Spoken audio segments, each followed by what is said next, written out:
diagnosed with cancer, can she take chemotherapy if she happens to be pregnant, knowing that it might hurt or damage her unborn child? Well, this is a difficult question to answer, and I want to first say, though, that by way of a disclaimer, that I'm not intending to give medical advice, okay? So don't interpret this as medical advice. I'm not a doctor. Every person's situation is going to be unique and different, and your situation will alter the kind of decision you would have to make, okay? So I am not answering this question with regards to any specific situation, but just broadly answering it. Now, having said that, let me say this. Based on what I've read in medical studies with regards to chemotherapy and pregnancy, it seems to be that chemotherapy is most harmful during embryogenesis, meaning during the first 10 weeks of human development. This is roughly around the first trimester. So it seems as though that during the second and third trimesters, chemotherapy doesn't have a negative effect on the unborn child. I'm not saying it doesn't have any effect, but I'm just saying based on what we can see, it doesn't appear to be that second and third trimester development is impacted greatly by chemotherapy.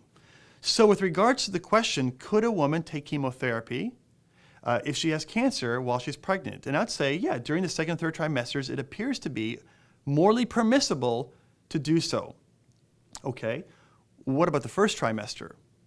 Well, I would say actually that it would also be permissible for a woman to take chemotherapy during the first trimester, but based on a slightly different rationale. And here's what I mean.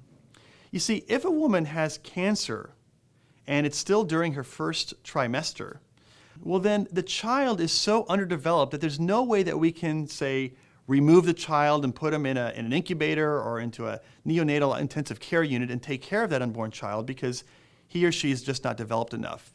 And so if the woman doesn't take chemotherapy to save her life, then the child is going to die no matter what, because obviously without the mother alive and healthy, the unborn child cannot survive. Now, by taking chemotherapy, though, you might be risking harming the unborn child. Well, that's true.